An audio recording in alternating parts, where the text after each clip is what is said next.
Hello दोस्तों, good evening. कैसे हैं आप सब? आई होप कि आप सब मज़े में होंगे। तो दोस्तों, आपका फिर से स्वागत है आपके अपने चैनल मन अध्ययन में। तो दोस्तों, जैसा कि पिछली वीडियो में हमने chapter number 3 pair of linear equation की एक्सरसाइज 3.4 को सॉल्व किया था, तो आज की वीडियो में हम इसकी एक्सरसाइज 3.5 को सॉल्व करेंगे। तो चलिए स्टार्ट करते हैं। तो दोस्तों देखिए, अब एक्सरसाइज 3.5 का क्वेश्चन नंबर फर्स्ट में क्या दिया गया है। इसमें बोला गया कि which of the following pair of a linear equation has unique solution, no solution और infinite many solution. In case there is a unique solution find it by using cross multiplication method. तो थोड़ा ध्यान देना, यहाँ पे क्या लिखा है, क्रॉस मल्टीप्लिकेशन मेथड। इससे पहले हमने कौन कौन से मेथड पढ़े हुए हैं? तो हमने पढ़े हुए हैं सब्स्टिट्यूशन मेथड और एलिमिनेशन मेथड। इस बार हमें क्या दिया है, क्रॉस मल्टीप्लिकेशन मेथड। और इससे पहली एक्सरसाइज में हमने ये सब सीखा था कि यूनिक सॉल्यूशन कब होगा, नो सॉल्यूशन कब होगा और इनफाइनाइट मैनी सॉल्यूशन कब होगा। इसलिए जो इस वीडियो को पहली बार देख रहे हैं, इसे देखने से पहले दूसरी एक्सरसाइज की वीडियो देख लें, जिनका लिंक मैं डिस्क्रिप्शन बॉक्स में डाल दूंगा। तो अब देखिए, सबसे पहले क्या करूंगा, मैं इसको चेक करूंगा कि अगर यूनिक सॉल्यूशन होगा तो मुझे क्या करना है, क्रॉस मल्टीप्लिकेशन मेथड से सॉल्व करना है। तो सबसे पहले मैं इक्वेशन की जनरल फॉर्म कितनी क्या होती है, जनरल फॉर्म किसी भी इक्वेशन की क्या होती है, जनरल फॉर्म होती है a1x plus b1y plus c1 equals to 0। और दूसरी की क्या होती है, a2x plus b2y plus c2 equals to 0। अब देखिए, पहले मुझे क्या करना पड़ेगा, दी हुई इक्वेशन को जनरल फॉर्म में बनाना पड़ेगा। अब देखिए कैसे बनाऊंगा इसको मैं। तो क्या करूंगा मैं, ये 2x प्लस वाई और ये 5 इधर लाऊंगा, प्लस का आया तो इधर लाके क्या आएगा, माइनस का, इक्वल्स टू 0। ऐसे ही दूसरी को करूंगा मैं, 3x plus 2y minus 8 equals to 0। अभी मेरी इक्वेशन जनरल फॉर्म में आ गई है। तो अब मैं क्या करूंगा, इसकी कंपैरिजन करूंगा। कंपैरिजन करता हूं तो a1 के कितना जाएगा मेरा, 2 और b1 1 और c1 माइनस के 5 और a2 कितना जाएगा मेरा, 3, b2 2 और c2 कितना जाएगा मेरा, माइनस का 8। अब देखिए, a1 upon a2 equals to b1 upon b2। Unique solution कब होता है मेरा, जब ये दोनों आपस में बराबर ना हो। तो अब देखिए, दिए हुए उसमें मुझे क्वेश्चन में क्या है, a1 अपॉन a2 और b1 अपॉन b2 क्या है, दोनों आपस में बराबर नहीं है। तो क्या है, इट हैज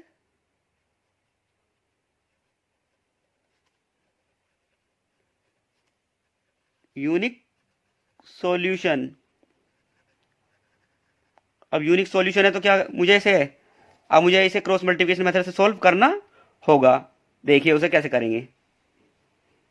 अब देखिए, क्रॉस मल्टीप्लिकेशन को सॉल्व करेंगे सबसे आसान तरीका। सबसे पहले मैं क्या करूंगा, x इक्वल्स टू वाई और इक्वल 1 रख लूंगा मैं। अब देखिए, जो मेरे x के पॉइंट हैं, सबसे आसान तरीका ये है कि x के मेरे पॉइंट है उन्हें छोड़ दूंगा मैं और दूसरे लिख लूंगा। मेरे दूसरे कौन से हैं, y के 1 2 -5 और माइनस के 8 इसके अपॉन में। अब y वाले में y को छोड़कर दूसरे लिख दूंगा, y के छोड़ के कितना, कांस्टेंट वाले कांस्टेंट के बाद फिर क्या आएगा, x वाले, और कांस्टेंट में क्या लिखेंगे, x और y वाले। अब इनको क्या करूंगा, मैं सोल्व करूंगा। कैसे करूंगा देखिए, x मेरा है, अब 8 बन जा 8 माइनस का 8 और बीच में कहता है माइनस का साइन, 5 2 10 माइनस के 10 इक्वल्स टू, अब y 5 3 जा 15 माइनस के 15 और माइनस 8 2 जा माइनस के 16 इक्वल्स टू 1 के नीचे क्या लिखूंगा, 2 2 जा 4 और माइनस के 3। अब x अपॉन माइनस का 8 और प्लस का 10 इक्वल्स टू वाई माइनस का 15 और प्लस का 16 आ गया मेरा। बहुत ही सिंपल है, बस करते चले जाना है। और 1/1 आ गया। अब मेरा क्या आया x upon 2 equals to y upon 1 equals to 1। अब क्या करना है मुझे, एक बार x अपॉन 2 को इस कांस्टेंट इक्वल 1 के बराबर रख लूंगा मैं। तो क्या क्रॉस मल्टीप्लिकेशन करूंगा, क्या कितना आएगा मेरा, ऐसे और ऐसे गुना करके x इक्वल्स टू 2 और एक बार इसे y इक्वल्स टू सीधा सीधा कितना आ रहा 1। तो मेरे x और y की ये वैल्यू आ गई।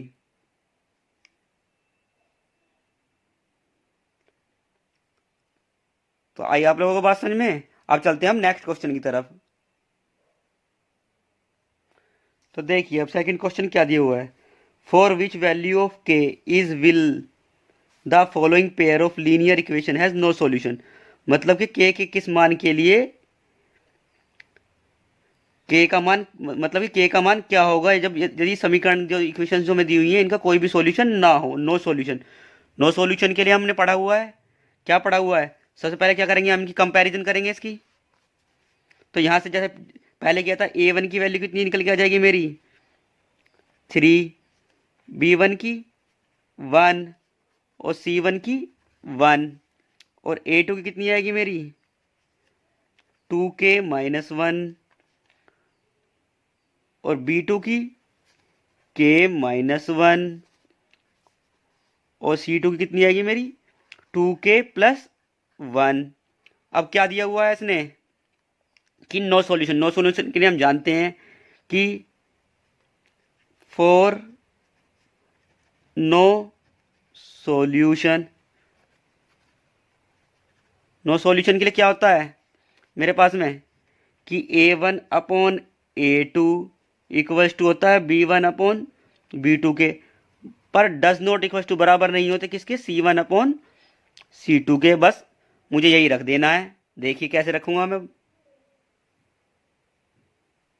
तो मेरी a1 अपॉन a2 की वैल्यू की है 3 upon 2k minus 1 equals to, अब b1 अपॉन b2 की वैल्यू रख लूंगा मैं। इसकी वैल्यू मेरी कितनी है 1 upon k minus 1 equals to 1 upon c की वैल्यू भी रख लूंगा मैं। अब कितनी है मेरी 2k प्लस 1 ही क्या है डज नॉट इक्वल्स टू है। तो इसको तो हम कुछ, ये डज नॉट इक्वल्स टू है ये तो अलग ही हो गया। अब क्या करूंगा मैं, इन ये मेरे पास में बचे कितने 3 upon 2k minus 1 equals to 1 upon k minus 1, इनमें क्या करूंगा मैं आपस में क्रॉस मल्टीप्लिकेशन कर दूंगा। बहुत ही सिंपल तरीका है। 3k माइनस 1 इक्वल्स टू 1 की 2k माइनस 1, तो 3k minus 1 equals to 2k minus 1। के को एक तरफ ले जाऊंगा 3k, ये प्लस का आ जाएगा माइनस का आ जाएगा इक्वल्स टू माइनस का 1 और इसे इधर लाऊंगा तो प्लस का 1। सॉरी ये 3 की सूरत होगी 3 1 जा 3 और ये प्लस का 3, तो ये कितना बचा, अब मेरे पास में बचा ये कितना k इक्वल्स टू 2, तो k की वैल्यू कितनी आ गई मेरी 2। आंसर बस यही। और ये क्वेश्चन बहुत ही इंपॉर्टेंट क्वेश्चन है, बहुत बार आता है और पूछा जाता है। अब चलेंगे हम नेक्स्ट क्वेश्चन की तरफ। अब देखिए नेक्स्ट क्वेश्चन की तरफ, क्वेश्चन नंबर 4 का देखेंगे हम सेकंड पार्ट।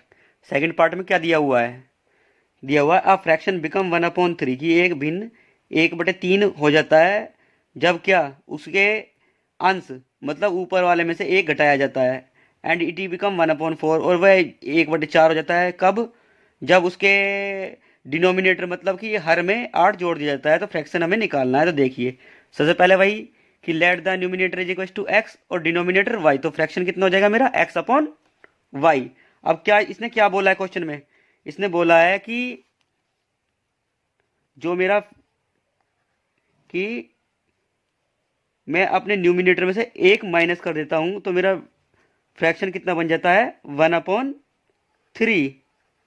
अब मैं क्या करूंगा इसमें क्रॉस मल्टीप्लिकेशन कर दूंगा, तो 3 से करूंगा तो ये x minus 1 equals to y, तो ये कितना हो जाएगा ये 3x -3 इक्वल्स टू वाई। अब मैं एक्स को वाई को उठा के इधर ले जाऊंगा और कांस्टेंट को उधर ले जाऊंगा। तो मैंने क्या किया कि वाई को प्लस का है उठा के इधर लिया तो किसका माइनस का हो गया, और ये 3 इधर माइनस का था तो इधर लेके तो प्लस का हो गया। Equation number 1। अब मेरी इक्वेशन नंबर 2 इसमें क्या कहा है कि यदि उसके डिनोमिनेटर में 8 प्लस कर दो मेरा फ्रैक्शन कितना हो जाएगा 1/4। तो मैंने क्या किया, उसके नोमिनेटर ऐसा ही डिनोमिनेटर में 8 प्लस किया, फ्रैक्शन मेरा 1/4। फिर क्या करूँगा मैं, क्रॉस मल्टीप्लिकेशन। ये कितना हो जाएगा 4x equals to Y plus 8। तो ये कितना हो जाएगा मेरा 4x, वाई को चलूंगा माइनस के y equals to 8। Equation number 2। अब मेरे पास में क्या दो इक्वेशन आ गई हैं, दोनों इक्वेशन को मैं क्या करूँगा सॉल्व कर दूंगा। देखिए ये 3x minus y equals to 3 equation number 1 थी मेरे पास में, और 4x minus y equals to 8 equation number 2 है मेरे पास में। तो मैं क्या करूँगा, इन दोनों में क्या है y की वैल्यू तो सेम है, बस साइन क्या करने हैं मुझे। अगर ये अलग अलग हो जाए तो क्या करूँगा, नीचे वाले में सबके साइन चेंज कर दूंगा, प्लस माइनस। ये मेरे कट गए। ये कितना बचा 3 प्लस का और 4 माइनस का है, तो बचा माइनस का 1 तो x, और माइनस का 8 है और ये 3 है तो माइनस के 5, माइनस से माइनस कट गया। x इक्वल्स टू कितना है मेरा 5। अब मैं x की put x equals to 5 in equation first में रख दूंगा। इक्वेशन फर्स्ट मेरी कितनी है यहाँ पर 3 इंटू एक्स की वैल्यू कितनी है मेरे पास में 5 माइनस वाई इक्वल्स टू 3। ये 15 minus y equals to 3, minus के वाई और 3 माइनस 15, तो माइनस के वाई इक्वल्स टू माइनस के 12। माइनस से माइनस कट गया मेरा, तो कितना है y इज इक्वल टू 12। तो फ्रैक्शन कितना हो जाएगा मेरा x अपॉन y था। x की वैल्यू कितनी है मेरे पास में 5, y की वैल्यू कितनी है 12, तो 5/12। ये क्या हो गया मेरा फ्रैक्शन, ये हो गया मेरा आंसर। अब चलते हैं नेक्स्ट क्वेश्चन की तरफ। अब देखिए क्वेश्चन नंबर 4। क्वेश्चन नंबर 4 में क्या दिया गया है कि places A and B are 100 kilometre apart on a highway, कि कोई भी प्लेस हाईवे पर एक दूसरे से 100 किलोमीटर की दूरी पर है। वन कार स्टार्ट फ्रॉम ए, एक कार एक ए पॉइंट से स्टार्ट करती है, एंड अनदर फ्रॉम बी, और दूसरी बी पॉइंट से स्टार्ट करती है एक ही टाइम पर, same time. If car travel in the same direction at the speed of they meet 5 hours, अगर दोनों एक ही डायरेक्शन में चलती हैं तो कितनी 5 घंटे बाद मिलती हैं। If they travel towards each other, यदि दोनों एक दूसरे से अपोजिट डायरेक्शन में चलती हैं तो कितनी 1 घंटे बाद मिलती हैं। What are the speed of the car, की कारों की दूरी क्या है। तो सबसे पहले क्या मैं मानूंगा, let the speed of one car equals to x kilometre, और दूसरी की क्या मान लूंगा, and the speed of second car equals to y kilometre. अब इसने क्या बोला है कि पहली कंडीशन क्या कही है कि when the car start from the A and B same time, देख सेम डायरेक्शन में, तो क्या लिखूंगा वैन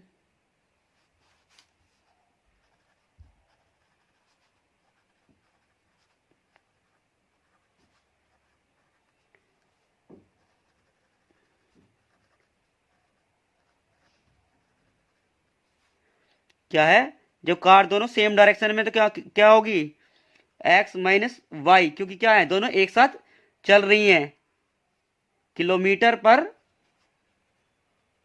आवर। और अपोजिट में क्या होगा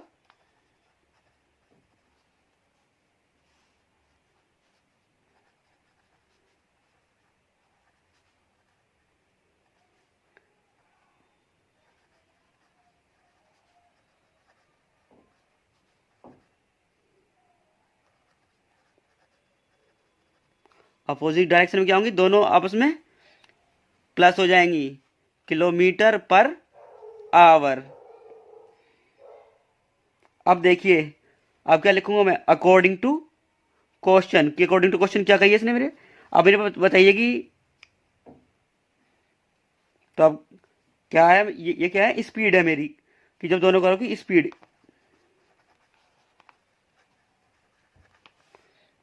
तो अब स्पीड का फॉर्मूला क्या होता है मेरे पास में, बहुत पहले से पता है आपको, स्पीड इज टू क्या होता है डिस्टेंस अपॉन अपॉन टाइम। ये तो आप लोगों को पता ही है। तो स्पीड मेरी क्या है, एक बार क्या है, सेम डायरेक्शन में है तो स्पीड कितनी है, एक्स माइनस वाई, और डिस्टेंस मेरी टोटल कितनी है, 100 किलोमीटर ही है। और टाइम कितना लग रहा है, 5, 5 × 2 = 10, 20, तो x minus y equals to क्या आया मेरा, 20, इक्वेशन नंबर 1। अब दूसरी में क्या बोला गया है इसने, दूसरे में बोला कितना टाइम मिल रहा है, जब अपोजिट में चलती है तो 1 घंटे बाद मिलती हैं। तो क्या इसका भी वही x plus y equals to, total distance तो 100 ही है, अपॉन 1, तो कितना आया equation, x plus y equals to 100। अब मेरे पास में क्या आ गई, दो इक्वेशन आ गई हैं, इन दोनों को सोल्व करके मैं एक्स वाई की वैल्यू निकाल दूंगा। चलिए नेक्स्ट पेज पे करेंगे। अब देखिए मेरे पास में इक्वेशन नंबर 1 ये है और इक्वेशन नंबर 2 ये है। तो दोनों क्या हैं, अलग अलग साइन है, तो आपस में क्या हो जाएंगे, कट जाएंगे। कितना होगा, 2x इज इक्वल टू 120, तो x इज इक्वल टू कितना है, 20/2, मल्टीप्लाई से डिवाइड में, 2 6 जा 12, x इज इक्वल टू कितना है, 60। अब क्या करूँगा मैं, put x equal to 60 in equation first में रखूँगा। तो कितना जाएगा मेरा, 60 माइनस वाई इक्वल टू 20, तो माइनस के वाई इक्वल टू प्लस का है तो उधर जाकर किस में जाएगा, माइनस में, माइनस के वाई इक्वल टू माइनस के 40, माइनस से माइनस कट गया, वाई इक्वल टू 40। तो एक्स और वाई की आ गई मेरे पास वैल्यू। तो स्पीड ऑफ वन कार कितनी हो जाएगी मेरी, जो वैल्यू मेरी एक्स की है, तो कितनी हो जाएगी मेरी एक्स की वैल्यू जो है, क्या ये मेरी 60 किलोमीटर पर आवर। और स्पीड ऑफ सेकंड कार की कितनी जाएगी, जो मेरी वाई की है, 40 किलोमीटर पर आवर। ये हो गया मेरा आंसर। आई होप कि आप लोगों को समझ में आ रहा होगा। अब चलते हैं हम इसके नेक्स्ट क्वेश्चन की तरफ। अब देखिए भी इसे क्वेश्चन नंबर 5। क्वेश्चन नंबर 5 में क्या दिया हुआ है, क्वेश्चन नंबर 5 में दिया हुआ है कि the area of a rectangle get reduces by 9 square unit, कि एक रेक्टेंगल का एरिया 9 स्क्वायर यूनिट कम हो जाता है यदि इसकी क्या, इसकी लेंथ को 5 यूनिट कम कर दिया जाए और ब्रेथ को 3 यूनिट बढ़ा दिया जाए। और यदि इसकी लेंथ को 3 यूनिट बढ़ा दिया जाए और ब्रेथ को 2 यूनिट बढ़ा दिया जाए तो एरिया कितना इंक्रीज हो जाता है, 67 स्क्वायर यूनिट हो जाता है। Find the dimension of the rectangle. अब देखिए सबसे पहले तो क्या करेंगे, हम मान लेंगे कि the length of rectangle is x unit और उसकी ब्रेथ को कितनी मान लेंगे, वाई यूनिट। तो एरिया ऑफ रेक्टेंगल कितना होता है, तो आप जानते ही हैं कि लेंथ इंटू ब्रेथ, मतलब कि एक्स इंटू वाई। अब देखिए हम क्वेश्चन को सॉल्व करते हैं। अब देखिए अकॉर्डिंग टू क्वेश्चन लिखेंगे पहले तो ए टी क्यू कि अकॉर्डिंग टू क्वेश्चन इसने क्या बोला हुआ है कि उसकी लेंथ को तो 5 यूनिट कम कर दिया हमने, और उसकी ब्रेथ को 3 यूनिट बढ़ा दिया। तो मेरा एरिया में क्या हो गया, एरिया कितना था मेरा, एक्स वाई था, वही 9 यूनिट कम हो गया। ठीक है, अब करिए इसकी मल्टीप्लाई। एक्स की पहले क्या करूँगा मैं, वाई प्लस 3 में मल्टीप्लाई, और कैसे करते हैं, -5 की वाई प्लस 3 में equal to x y minus के 9 कीजिए। अब ये एक्स वाई हो गया और प्लस के 3x माइनस के 5y और माइनस के 15 equal to x y minus के 9। ये एक्स वाई दोनों अलग अलग हैं, ये आपस में कट गए। अब 3x minus 5y equal to minus के 9, ये प्लस का माइनस का चले जाऊंगा तो किससे जाएगा, प्लस का। तो 3x minus 5y equal to 6, equation number मेरी फर्स्ट। अब सेकंड इक्वेशन बनाएंगे। सेकंड इक्वेशन में क्या बोला गया है, अब इसने क्या आगे क्या बोला है, उसने बोला है कि इसकी अगर लेंथ में 3 यूनिट बढ़ा दी जाए, बढ़ा दी, और ब्रेथ में 2 यूनिट बढ़ा दी जाए तो क्या होता है, उसके एरिया में कितना बढ़ जाता है, 67 यूनिट बढ़ जाता है। अब इसको भी ऐसे सोल्व करेंगे, इसकी आपस में मल्टीप्लाई करेंगे कितने, एक्स वाई, ये प्लस के 2x प्लस के 3y, 3 2 जा 6 equal to x y plus 67। X y से एक्स वाई कट गया, ये 2x प्लस 3y, और इसे उठा के दीजिएगा तो माइनस का हो जाएगा, ये 2x plus 3y equals to 61 आ गया, इक्वेशन नंबर सेकंड। अब देखिए, अगर एग्जाम में मुझे बोला जाता है कि क्रॉस मल्टीप्लिकेशन मेथड से, तो मुझे क्या करना पड़ेगा, फिर क्रॉस मल्टीप्लिकेशन मेथड से ही करना पड़ेगा, जैसे मैंने किया था स्टार्टिंग में। और अगर नाम से नहीं बोला जाता है तो फिर मैं क्या करूँगा, जो मेथड मुझे सुटेबल लगता है मैं उस मेथड से सॉल्व कर दूंगा। देखिए अब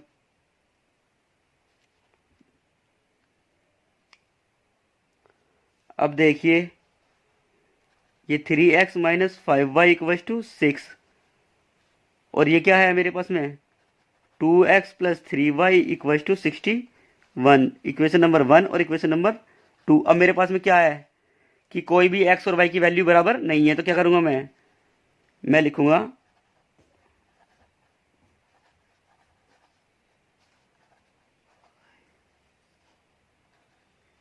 multiply by 3 in equation first and multiply by 5 in equation second करिए। अब मैं 3 से मल्टीप्लाई करूँगा, कितना आएगा मेरा, 3 3 जा 9x माइनस के 5 3 जा 15y और 6 3 जा 18। अब इसमें मैं 5 से मल्टीप्लाई करूँगा, तो 5 2 जा 10x और मेरा 5 3 जा 15y, और इसमें 5 से करूँगा 5 1 जा 5 और 6 5 जा 30। अब ये क्या है, मेरे दोनों इक्वल हो गए, तो ये आपस में कट गए। ये कितने हो जाएंगे, 19x इक्वल्स टू, ये कितना हो जाएगा, तो ये कितना हो जाएगा मेरा 3 2 3, तो x इक्वल्स टू कितना आएगा 3 2 3 अपॉन 19, तो 19 1 जा 19 और 7, x इक्वल्स टू 17। अब मैं रखूँगा put x equals to 17 in equation first, equation first में रख दूंगा मैं x की वैल्यू 17, तो 3 मल्टीप्लाई बाई 17 माइनस के 5y इक्वल्स टू 6, 17 3 जा कितने होते हैं 51 माइनस के 5y इक्वल्स टू 6। अब देखिए, तो अब देखिए यहीं पे सॉल्व कर देता हूँ मैं, तो माइनस का 5y, ये 6 और माइनस के कितना है 51, तो माइनस के 5y इजिकल्स टू माइनस के 45, माइनस से माइनस कट गया, तो y इजिकल्स टू कितना है 45/5, 5 9 जा 45, y इजिकल्स टू 9। तो अब मेरे पास में जो लेंथ थी वो कितनी आ गई, देखिए, तो मेरे पास लेंथ कितनी आ गई, x की वैल्यू कितनी मेरे पास में 17 यूनिट और ब्रेथ कितनी 9 यूनिट। तो आई होप कि आप लोगों को समझ में आ गया होगा। अगर आप लोगों को मेरे समझाया हुआ समझ में आया हो तो प्लीज़ वीडियो को शेयर और लाइक करें और मेरे चैनल को सब्सक्राइब करें। Thank you.